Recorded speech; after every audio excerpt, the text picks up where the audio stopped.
Okay, so welcome to the second YouTube video. Restrictions are starting to be lifted here, so that's awesome news, and hopefully the whole world is going to come out of this pretty soon. But until then, we're going to continue working out at home. I'm going to show you how to set up the rings, and I'm going to give you my 5 top exercises for beginners, and we're going to scale them and we're going to break them down so everyone can get involved.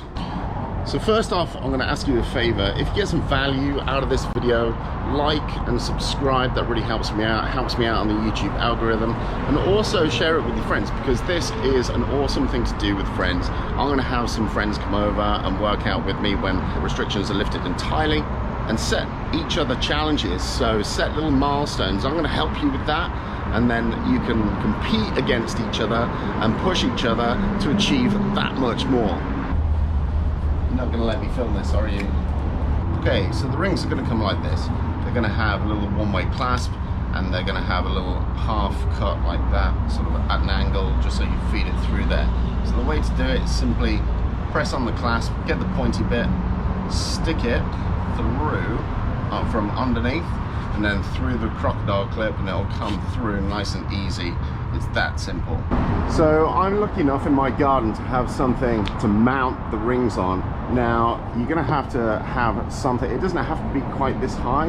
You can mount it off any sort of pull-up bar that you can mount sort of outside your house. You can mount it on any tree. You can even take them to a park and mount them over goalposts or a basketball net.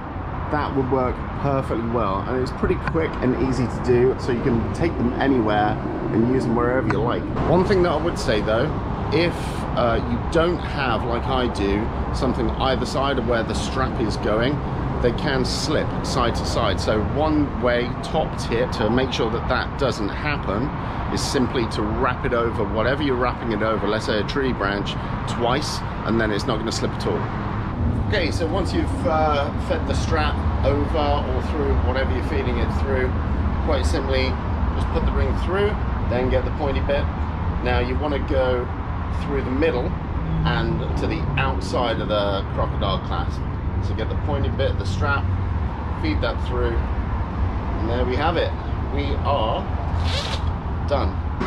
Okay, now we've got a ring set up. Let's get on and learn the 5 top exercises that everyone needs to know. So from this position, I want you to concentrate on pulling your scapula, pulling the shoulder blades and squeezing them together. So we're going to get a good scapular retraction, and then holding that for 20 seconds and then releasing it down. And do that 5 or 6 times, however many you're comfortable with, and hold that scapular retraction position. So a good thing to picture when you're doing this is imagine as though you've got a coin in between your shoulder blades, pinch them together and hold that position so that the coin doesn't drop. So once we've got that down, we're going to put the rings head height, and then we're going to see if we can take all our weight. Again, same grip, shoulders right up next to our ears, and then we're going to hang, lift the feet up, and then pull those shoulder blades in together like you're squeezing that coin.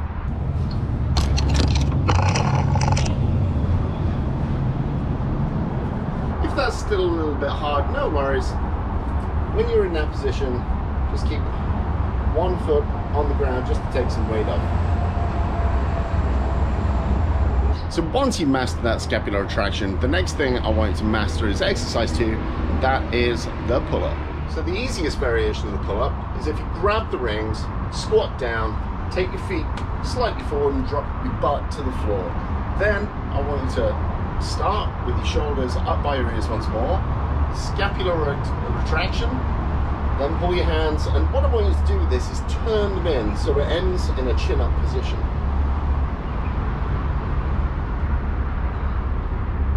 When you're ready to make it a little bit harder, what I want you to do is take your feet out, and that'll put a little bit more pressure on there.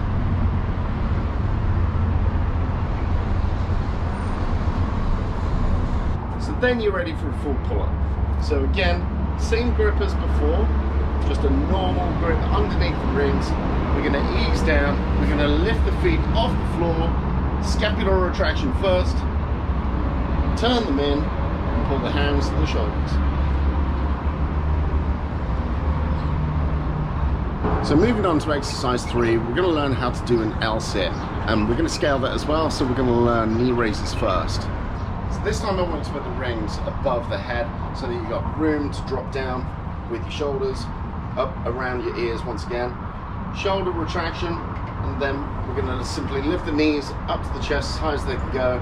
Hold that for 5 to 7 seconds, and then drop it down and repeat. Then we're going to scale this up a bit, so we're going to start in the same position. We're going to lift, we're going to extend one leg out, back in, and then down. Then the final stage of development on this one is to do a full L-sit.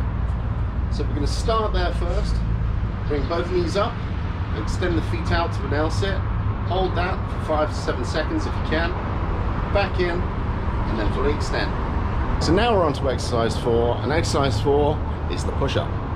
So for this, we're going to have the rings really low to the floor. So I want you to position yourself directly under where you've mounted the rings, and then we're going to start off with the easiest scale, which is on your knees, just like you scale a normal push-up. Hands down to the shoulders, elbows out to the side, and then take it back. When you want to develop that, go onto the feet.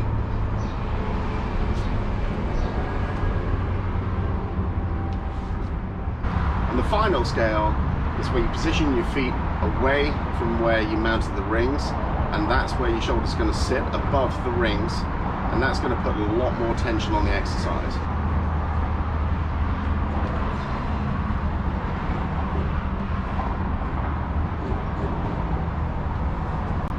So we're going to do one more exercise today, and that's going to be exercise 5, and that is the hollow rock.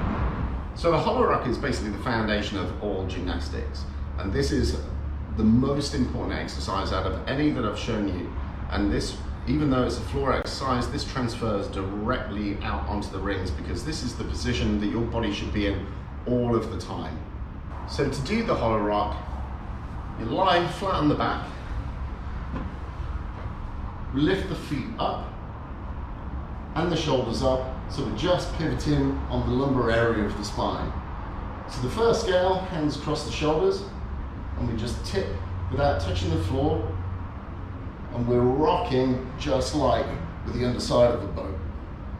So the next scale, we're going to take the hands further away, extending the lever and making sure that we have more tension running through the abdominal area.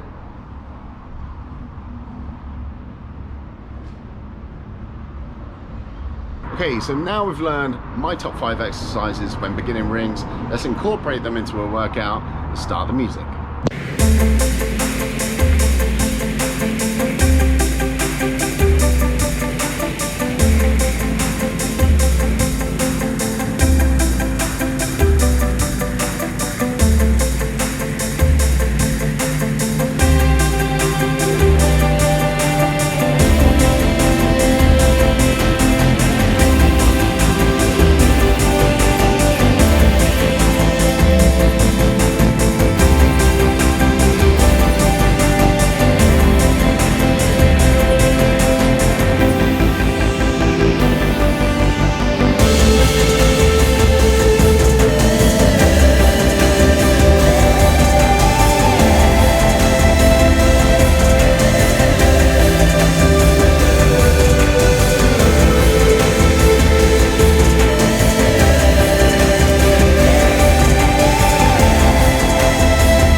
In the next episode, I'm going to teach you how to do the false grip and the support hold.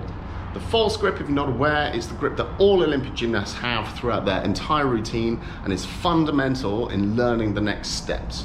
So it was pretty hot here, so I've jumped in the tub to cool off. I had a great workout, I hope you did too. Every time you come back to that workout, try and do something a little bit more, have a little achievement, whether or not that be one more rep or another set or moving up to the next scale, totally up to you. Make it achievable, but make it challenging. So hit that like, hit that subscribe, hit the bell icon, really helps me out as well. So until next time.